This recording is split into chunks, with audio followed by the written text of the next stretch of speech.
Well, hey there, everyone. Happy Friday, October 24th. Welcome to Chart This with Dave Keller. I'm your host, Dave Keller, coming to you from a gloriously rainy fall day here in Redmond, Washington. For some reason, you live in the Seattle area long enough, these rainy days just start to feel really good. That shows you the resilience of the human mind, I guess, that just starts to feel pretty awesome. But here we are. We're enjoying it, wearing the outer layer. Hope you guys are doing well, staying safe, and enjoying the weather wherever you are tuning in from. On Friday, we like to do a mailbag episode. So I've hand selected 5 or 6 questions from the mailbag that we received this week. Can't thank you guys enough for watching the show. Can't thank you enough for supporting me and Market Misbehavior. It's a pleasure to share some charts and insights with you every trading day, and especially helpful to hear your questions. So as a reminder, anytime you're watching my content, go to my YouTube channel, drop a comment with whatever question comes to mind. I'm always looking for something to answer on a future episode, and I hope I can help you along in your investing journey any way I can.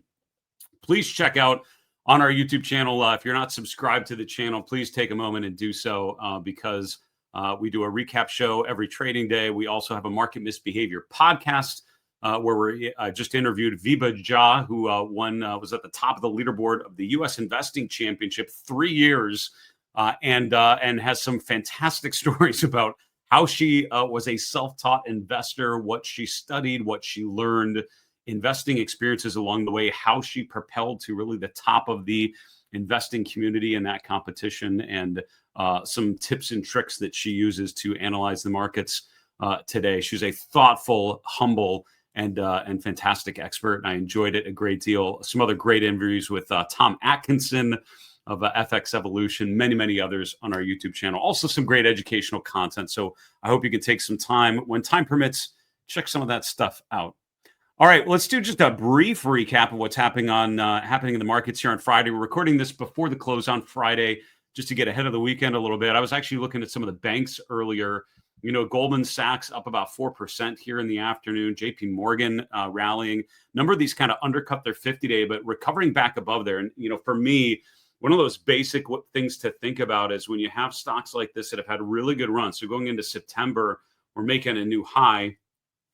And then we pull back. And pullbacks are normal, right? And the question with the pullback is, how sudden, how severe, how strong that pullback is, where you might find support. And when you break below the 50-day, for me, that is definitely a big check in the not good anymore column, right? Because that tells you there's enough of a pullback to kind of get below that 50-day average. That tells you there's something going on there. So one of the basic things I look for are stocks that have been in an uptrend, have been above their 50-day for a while, break below it, but then recover. And that push back above the 50-day often indicates sort of renewed interest, right? Renewed vigor, renewed demand. And if we get follow through at the beginning of next week, and that's an important concept I discussed with Viba Jha in our recent interview, the idea of a follow through move or a follow through day. So make sure you watch that interview. You'll see what I mean. But that's what I'd be looking for on some of those bank charts. Just checking on the markets here Friday afternoon. I mean, generally a pretty decent update. The S&P is pushing higher, appears to be potentially closing above 6,800 for the first time in history. And so trading above that level, which is pretty impressive. NASDAQ composite up, volatility down, the VIX down about a full point going into the last hour of trading. All of that speaks to sort of a recovery phase back to a bullish trend. We got technology back at the top of the leaderboard with IBM up, NVIDIA up, some big technology names moving higher. Breadth is positive. So, again, as much as we've talked about, things to be concerned about, things to be looking for, Friday just really resuming the uptrend. This is after the CPI data came out this morning. And, what I would summarize with that latest CPI print and what that means, pretty much full on green light for the Fed to continue lowering rates, maybe for longer than some had been fearing.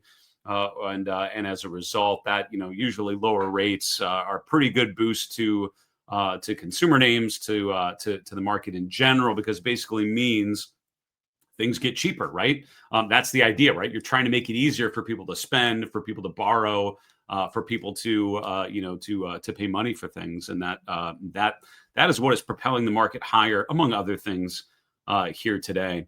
As always, we got to keep an eye on the growth. And I would say if there's one thing that stands out to me, and again, we'll do a full review for our Market Misbehavior premium members as part of our weekly flight plan. That's our main weekly investment report that I save for my premium members. But we will be talking about the fact that Netflix and Tesla, which happen to be the two magnificent seven stocks that actually reported earnings this week, are actually down today. So the names not participating in the uptrend are the ones that happen to report earnings that didn't go as awesome as you might have wanted. So both Tesla and Netflix coming off of it here today.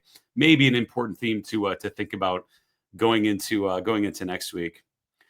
All right, if we could, let's start taking some questions. As a reminder, these questions all come from viewers like you asking questions during the course of the week. I save every question that I receive and hand select some to go through. Here's question number one. Dave, I don't understand the symbol TLT. I know you do. I love that. Can you tell us more about this ETF? For sure. And sorry, I've talked with people about that. I mean, my general approach with this show, as you've probably picked up on, right? If you've never looked at the markets before, some of the things we talk about are probably just a little too much, right? A little higher level than you're comfortable with.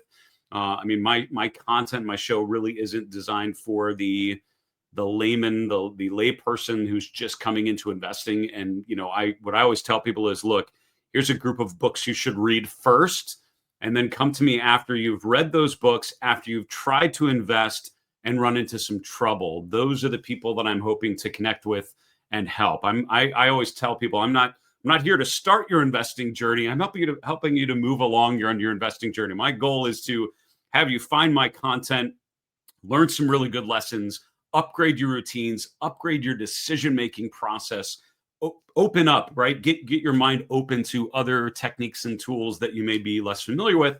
And then at some point you probably progress past where you need, me watching, sort of looking over your shoulder. Hopefully my content kind of helps you maintain good awareness, but I'm really hoping to help people kind of upgrade their journey, right? Not start the journey. So by the way, if you are in that earlier category and you're not able to keep up with some of the things we talk about when we go through different investing concepts and different technical ideas, go to my website, marketmisbehavior.com, go to the reading list, start here. And I would encourage you to start with the big three, these top three books. This is what I always suggest. Number one, How to Make Money in Stocks by Bill O'Neill. Viba Jah, who I mentioned on the Market Misbehavior podcast this week.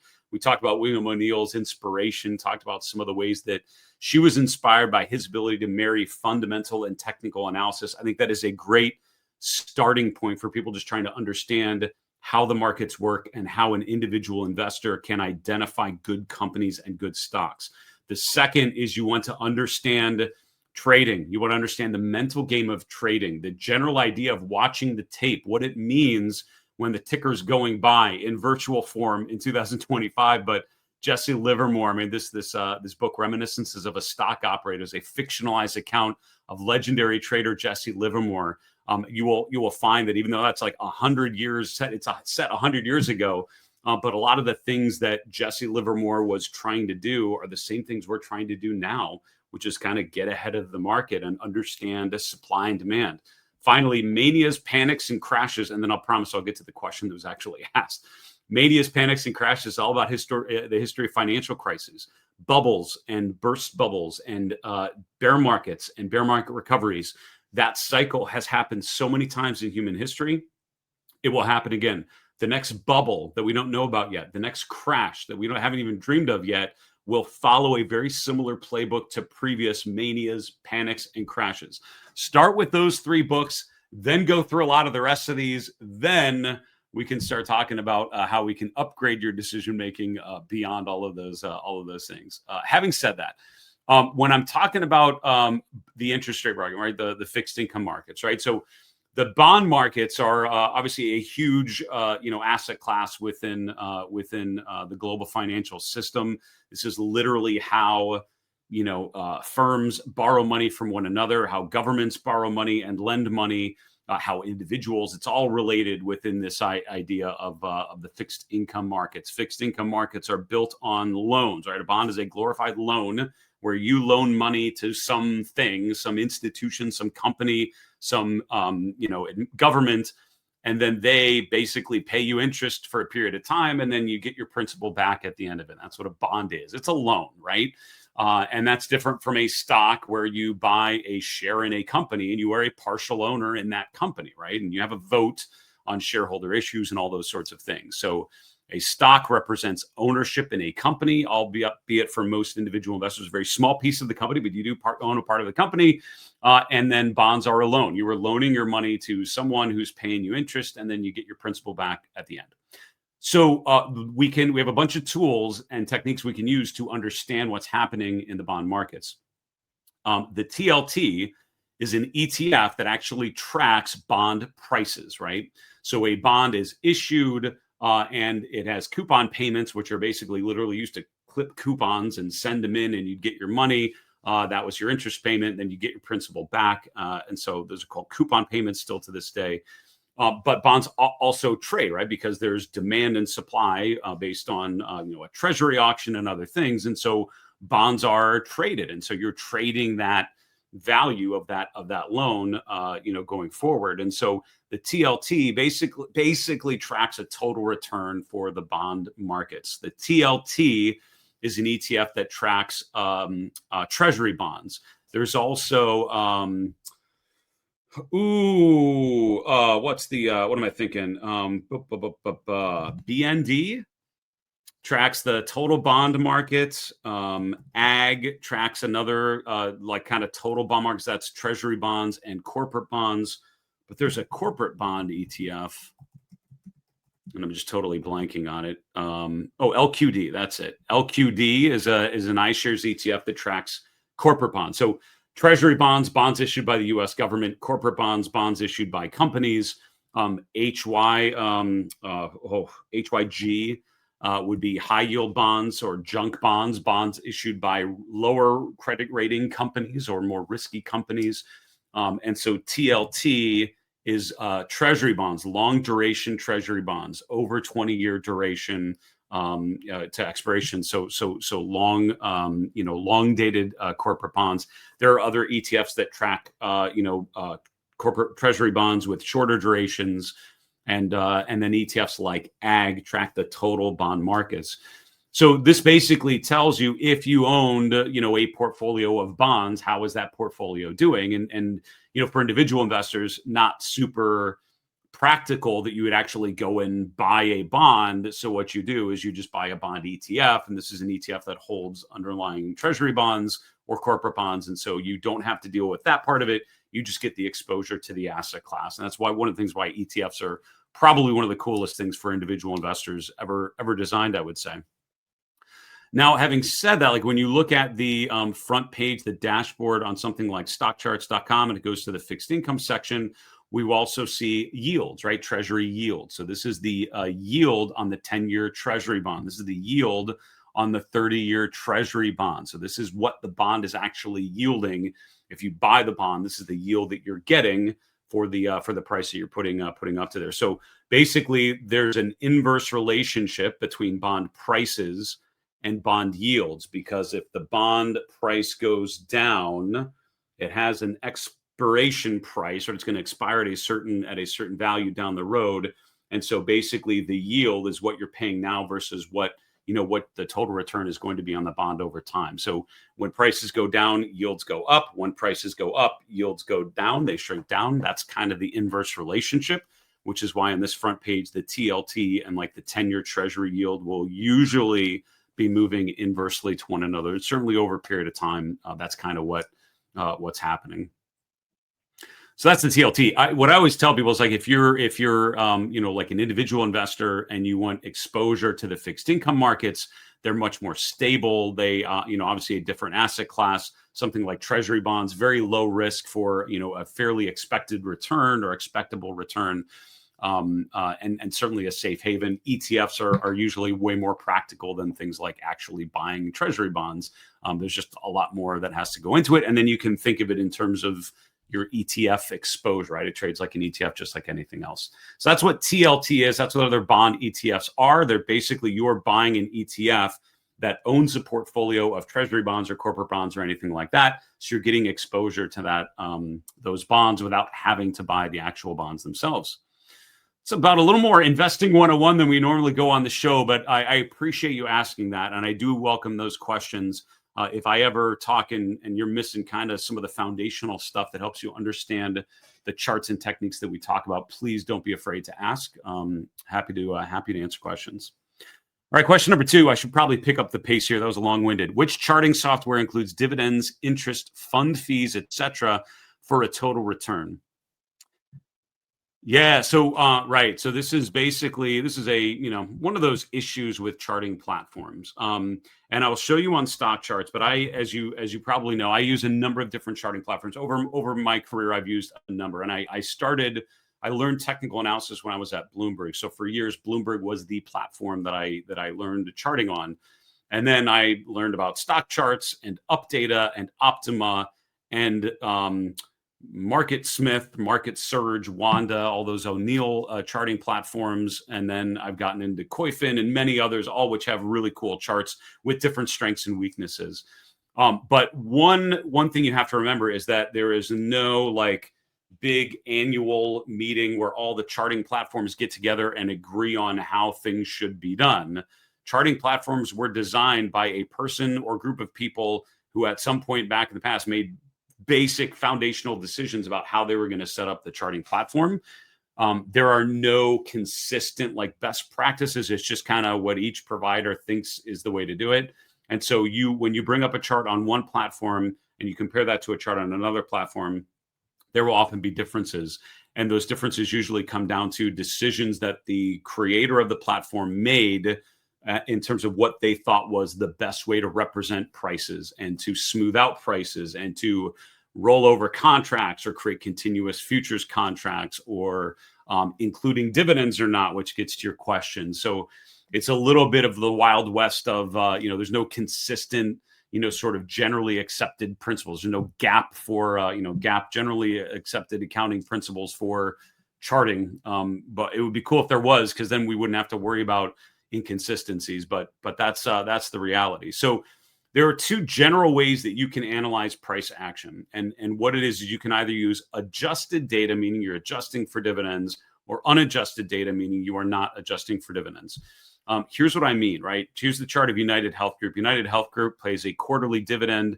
And so once a quarter, the price, the company pays a dividend, the price of the stock comes down in the amount of that quarterly dividend. And though, basically as a shareholder, the price of your stock goes down, you get paid out that amount as a cash dividend, right? Or as a quarterly dividend or monthly dividend or whatever the company has decided upon. So if you want to, so basically you can look at unadjusted data, which is basically what I just described, right? This shows you where United Healthcare was traded at different points in the past, right? So it literally traded to $620 a share in November of 2024. If it was November 2024, that's the price that would have been quoted on your screen. That's where you'd have bought and sold it. So that is helpful because that is an important way to understand price relationships. So if you're analyzing support and resistance levels, this is kind of the price data you should probably be looking at. If you're using Fibonacci retracements, arguably this is the best way to do it because you are analyzing the prices as they were quoted. But here's the thing.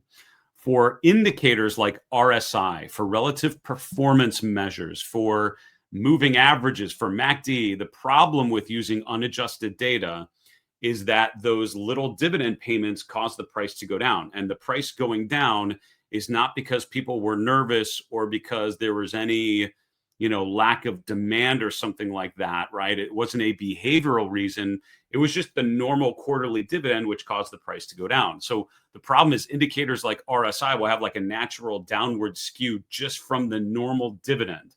So I know at stockcharts.com, John Murphy back in the day said, we're going to default to adjusted data, which means every time the stock pays a dividend, we're going to adjust all the historical stock prices down a little bit to match the new quoted price. So as you go on, you're adjusting the historical price data every quarter to make it more of a continuous series. And so what that means is your technical indicators are not based on artificial moves based on dividend payouts.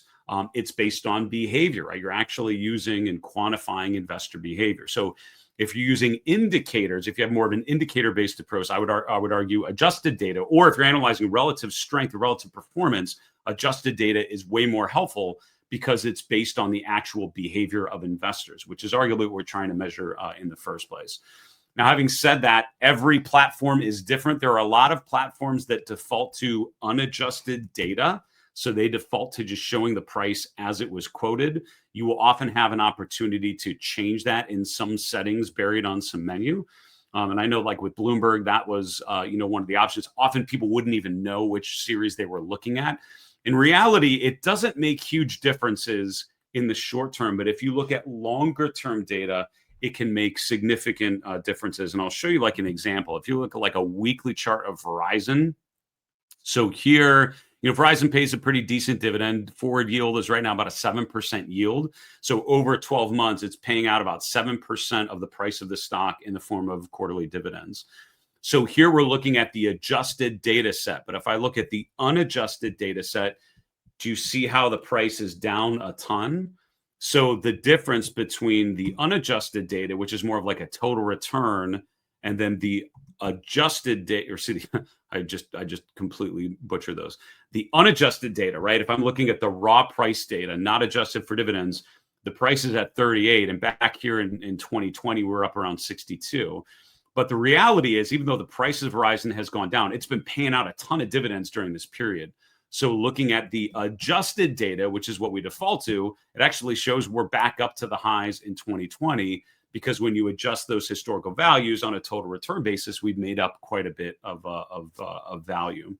So on stock charts, you can actually adjust or unadjust by putting the little underscore right before the ticker. Below the chart, you can actually just click this guy that says adjust for dividends. Every charting platform has a different way that they describe that, and a different place on the platform where you can change that setting. I wish it was more consistent. I apologize. It's not my fault. I didn't do it. But that is something I've run into as well.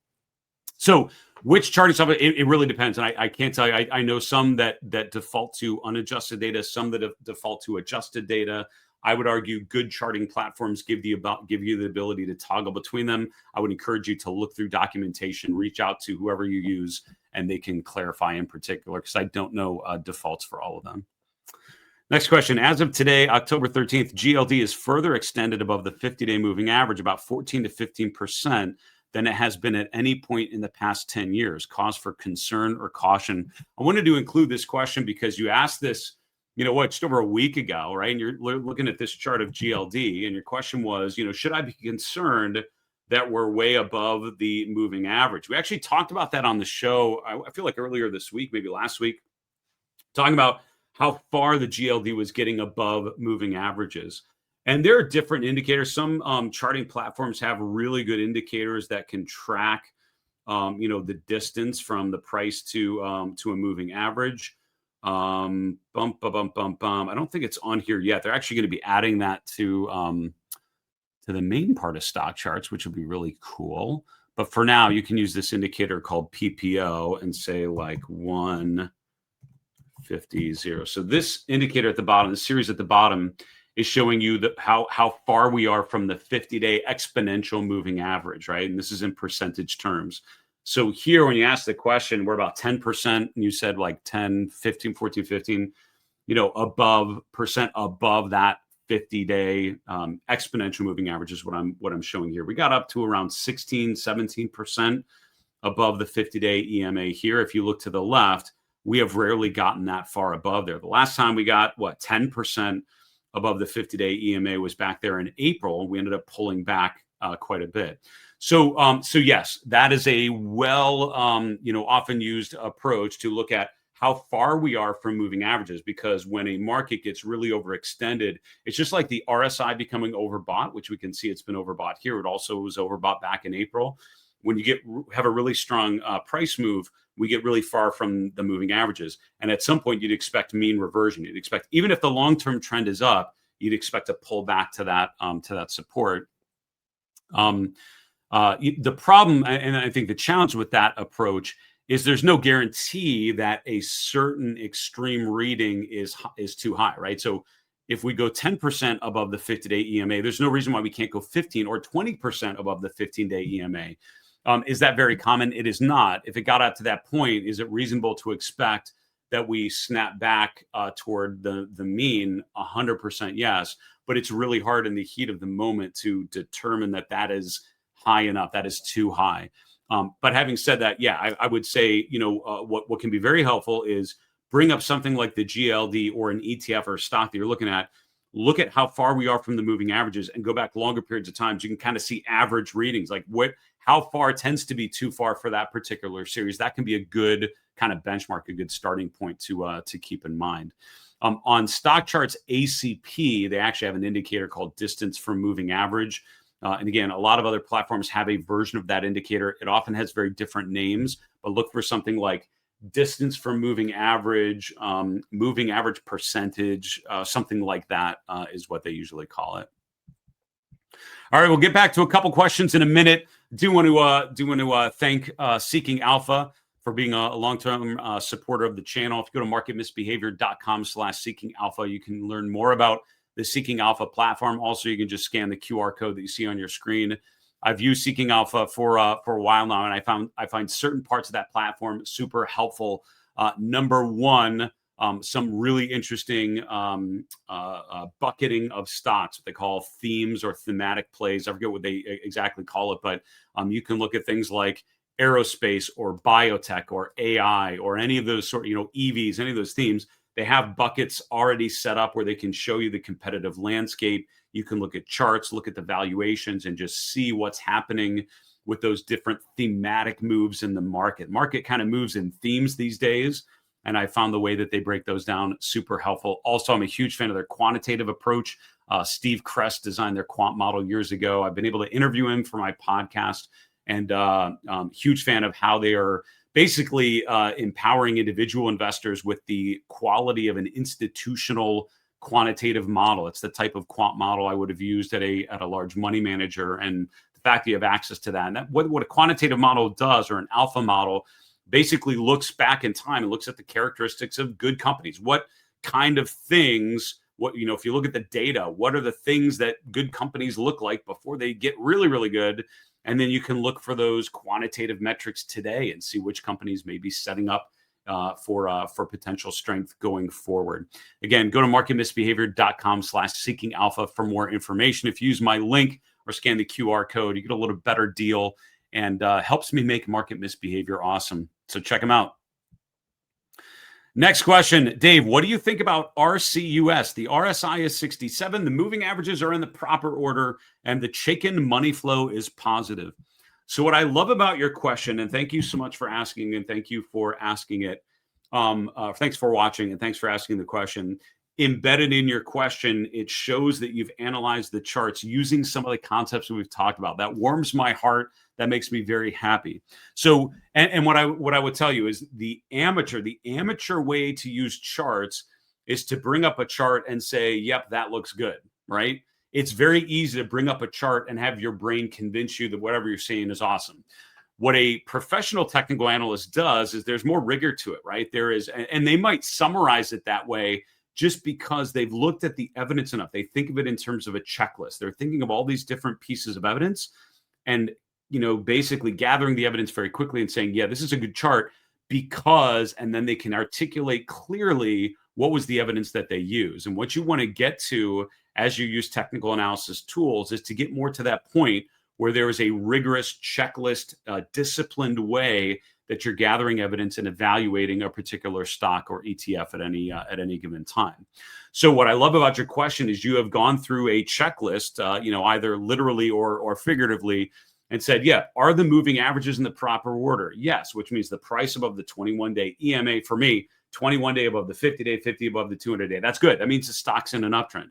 The RSI is at 67, which means it's strong but not excessive. The relative strength is going up. All those things, and I appreciate the fact that you are demonstrating that you're analyzing the evidence. I hope everyone hears that and is equally as impressed. So what do I think about this chart? Well, I think implied in you had a longer question I had to kind of summarize. The problem I have with RCUS, and it's a fantastic chart that has done quite well, but it is getting into some epic levels of overhead resistance, what we might call a supply area. When I think about, when you think about charts, right, a supply or supply area is basically, or when we talk about overhead supply, it's basically, we're getting up to this range where the stock has topped out before, right? If you look up in 2024, we spent a ton of time in this kind of price range. We then sold off pretty aggressively, got down to the single digits. It's now round tripped all the way back to where we were in the fall of 2024. And that's super encouraging. But the question now is there going to be enough demand to break out above that range? And so what I often like to do is kind of focus in. All right, last time we kind of got up to this range, we stalled out around $18 a share. That's literally where we are right about now. So if I've missed this, I might wait for a break out of that range, a break above resistance, because what I would always say is, a good stock doesn't just trade to resistance, it trades through resistance. And right now we're kind of trading right up to this level of resistance where we've stalled out a bunch of times, right? Previous rallies have died here. If, however, we can get above 18, if we can get above 19, if we can show that there's, people aren't just riding it up to resistance, but through resistance, that might be something, if I've missed this move, I haven't been playing this stock yet, I might wait to see if we're able to break out, because what often happens is you get a pullback and maybe a better entry point before that breakout here. So I would say as a trend follower, trend is good. I can also apply my market trend model, which I would guess is pretty bullish on all time frames, which is what it looks like. So that's if I hold the stock, I probably wouldn't be selling it, even though I don't own RCUS. But if I did, I'd probably be very happy holding a position as long as we keep making higher highs and higher lows. But if it's a new trade, if it's new money, would I take a shot here? I'd probably wait to see if we can break out, see if we get some sort of pullback, because it's had such a run. Think about what we talk about the GLD. Think about how far it is from moving averages. Pretty extended, right? We can see that on this same indicator, PPO, and do this trick, 150. That's the code, which shows you the percent from the 50-day EMA. We're over 35% above the 50-day EMA here in mid-October. That's pretty far. That's actually the farthest it's been from the moving average. So expecting some sort of pullback, I'd probably be patient and see if we get that pullback. And if so, that might be the opportunity to buy in on short-term weakness, which just gives you a better entry point on the way up. But again, to your credit, I love that question. Final question, and then we got to call it for time. You found a stock. I love this hypothetical scenario. I would encourage you to think about this and think about how you'd answer this as well. You found a stock that looks ready to break out, but you don't have the money in your account and your equities are all doing well. What do you decide and how do you decide it? So you asked a very kind of, hypothetical question with no specifics, which I totally am fine with. So I have to answer it, again, with some generalities as well, right? So what you're describing is like, I find the perfect, and again, I'm not saying WBW. Let's say a WBM like this, for whatever reason, like this is the stock. I want to own this stock. What you have to remember as an equity investor, it's not about analyzing this particular stock. It's not about getting it right, whether this chart is going to go up or down. As an equity investor, it's whether this chart deserves a place in my portfolio. And I will tell you, when I worked at Bloomberg, I didn't think in these terms. As I was, early on in my career, I was working with a lot of floor traders in the Northeast. I was working with a lot of hedge fund traders, and and less traditional money managers. And it was about just identifying swings, identifying entry and exit points, optimizing for a P&L, right? You were just trying to get the best return, and so you're using charts to figure that out. I start working at a big money management firm, and going into that, I'd started working more and more with money managers, and I realized the question you're trying to answer is very, very different. It's not about a P&L. It's about putting together the best basket of stocks for whatever your mandate was. And the answers to those questions could be very, very different, because as an equity investor, it's all about relative strength. It's all about, does this stock give me a better opportunity to outperform the average, to outperform a benchmark? And if so, that should be in my portfolio. And if not, it shouldn't. So what do I do in that environment? So one of the things I will tell you is embedded in your question is one of the challenges, right? If you're fully invested and you don't have any cash available, you don't have cash to allocate to a new good idea, which is why it's often helpful to have some cash ready to deploy, even if you're all bulled up, to have something ready for that next idea. Other things you can do, remember, if you've been holding things that all look great and have all been doing well, probably your percentage is getting bigger in those really good names, and maybe that's an opportunity to trim. It's one of the reasons why you trim positions on the way up, because you gain, it becomes a bigger percentage. You want to bring that down so it's not an overweight, too much of an overweight in your portfolio. And by bringing that down, by trimming some of your gains, that's some capital you have available to put into the next cool idea that you have available. At the end of the day, you have to A/B the two charts, right? You have to say, all right, there's a new chart that's really cool. Do I want to own that more than these other things I want to own? And that is a conversation we had endlessly at Fidelity, at money management firms. You go through that. Certainly equity money managers do that constantly. Do I have the best, the best portfolio? I think one of the best, analogies or metaphors for that is, think of it as a team manager, right? In sports, a manager of a soccer team or a baseball team. You want to put your best players on the field, your best players on the pitch, whatever players you think are going to give you the best opportunity to outperform. You don't want to put some of your weaker players up there trying to win the championship. You want to put your best players on. So as always, you're evaluating the performance of your starters. And if someone's not cutting it, you demote them to the bench and you put someone else on the starting field. And that's what the changing positions really means. So that's a lot of generalities. A couple specific ideas just to wrap up the show that I would encourage you. Number one, focus on relative strength. Right, relative performance shows you how a stock is performing relative to other stocks. What I find a lot of time with individual investors, we spend too much of our time just analyzing the prices, not enough time recognizing the importance of relative strength. This shows you whether the stock you're looking at is doing better than the benchmark. And generally speaking, we want to own things that are outperforming our benchmark, because that's the whole point of active management, right? If we don't want to manage our portfolio actively, we can just buy the S&P or the QQQ and then go do something, or go read a book or something, and just assume that that's going to be fine. But if we want to do better than average, we want to be finding things that are outperforming and continue. Something's no longer outperforming, find something that is or has the better opportunity to. That's what you want to get into. So focus on relative strength. Other thing, this is a total trick on, if you're trying to look at two stocks, there's this feature on stock charts called gallery view. And what you can do is type two tickers with a comma between them, and it literally does an A/B comparison. And it does it with a series of charts. So here's the daily chart of Apple, daily chart of Microsoft.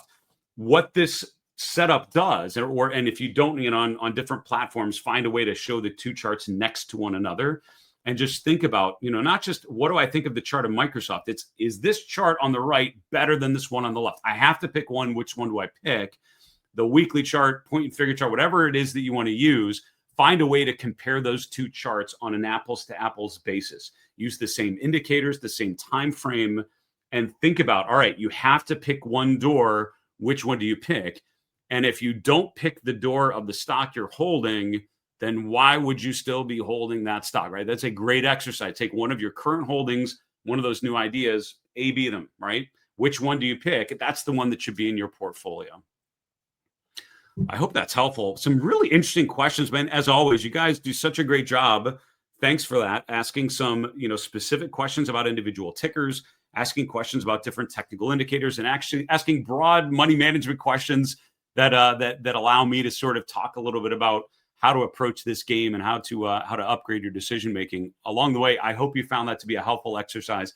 Thank you for watching. Please keep doing so. Thanks for asking questions. Please keep doing that. Most importantly, please take time this weekend to relax, renew, refresh, take deep breaths, listen to music, play a sport, take a walk, get out in nature, do things that remind you why we do this thing where we look at charts and talk about enter and exit points. There's a greater purpose to that. And I hope you spend some time this weekend reconnecting with that deeper purpose. I'll see you on Monday. In the meantime, have a great weekend. For Market Misbehavior, I'm Dave Keller, reminding you it's always a good time to own good charts. Take care, folks.